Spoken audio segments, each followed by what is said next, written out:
Hi guys, good evening and welcome back once again to the EdWord. I'm your host Eddie, and in tonight's video I'll be discussing what I thought of the latest and very telling episode of Evil, which dropped its newest episode today on Paramount Plus. I just got done watching it, thoroughly enjoyed it.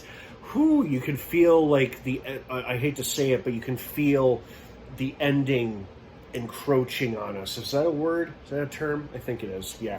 Or you could feel the ending squeezing in on us. Yeah, in case encroaching isn't a word. Wow, what an episode. Now, before I get into all the specifics and the details and whatnot, please be warned, this is a spoiler-filled review, so if you're not caught up on Evil by the latest episode, which is episode 8 of Season 4, you don't want to keep watching or listening, as I will be discussing spoilers, plot details, character stuff, all that jazz. That being said, you have been warned. Let's dive right back into it.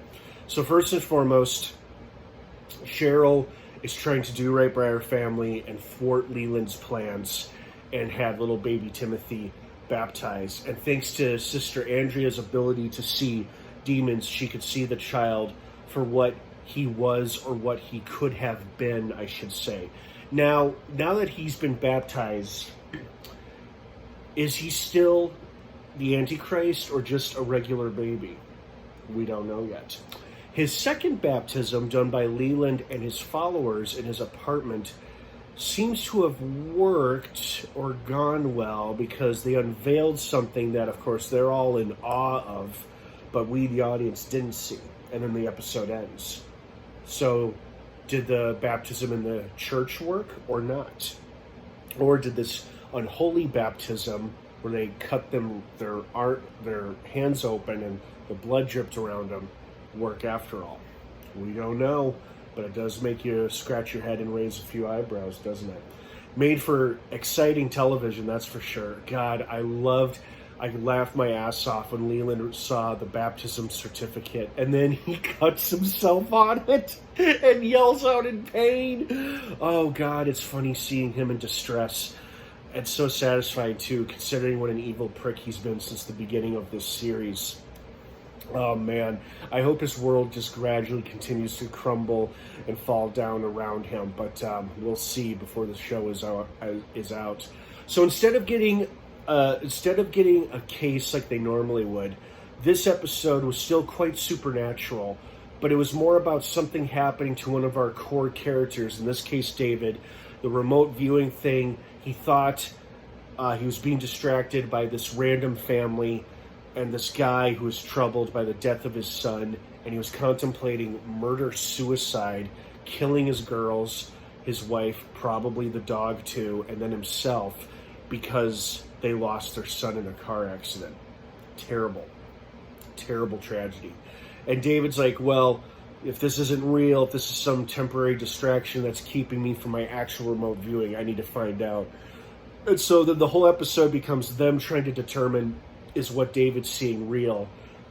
And if it is real, how can we stop it? And then thankfully, Boggs actually steps up. Dr. Boggs steps up, tips them off about a patient whose husband is named Tyler, based on clues that they got from David's remote viewing. And then thankfully, they get to the house, and while Ben and Kristen deal with the wife, David doesn't confront, but does tell him, hey, I know what you're up to, what you're planning to do. And at first I thought the big twist would be the guy has no idea what David is talking about or what he's doing in his apartment. But then it turns out, based on his reactions, he can tell David knew what he was planning or contemplating to do. And then he kind of falls apart in David's arms. And then, of course, happening right above them is the unholy baptism of little Timothy. So, did God show David this man and his family in such pain for David to interfere and stop this tragedy from being carried out, and simultaneously tip them off to the evil that is lurking right above this family?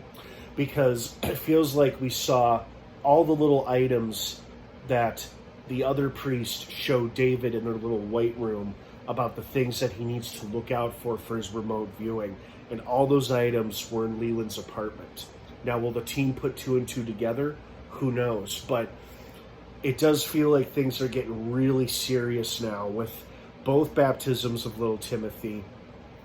And at this point, we're halfway through the final season. So things are going to, the stakes I feel like are going to get even higher. And will our characters be able to defeat Leland once and for all and thwart his plan of bringing about the Antichrist and possibly the end of the world? The next couple episodes will tell us. At least I hope so. But this was great. I loved how David got to use his remote viewing. I mean, generally he uses it for good, but in this case, he really did make an impact and save somebody's life, or multiple lives, I should say. And while simultaneously being tipped off by the Almighty or whatever forces are at work that, hey, nasty little demonic baptism happening upstairs, FYI. So this was great. Another solid episode. Oh, God, I love seeing Leland in distress, realizing Cheryl's betrayed him, cutting himself on the baptism certificate will never not be funny, and dealing with the crying baby. It's just pure delight. So I enjoyed this episode very much, as I hope you guys all did too. What did you all think of this episode? I'd love to hear your thoughts and feelings on it. Have a wonderful rest of your night.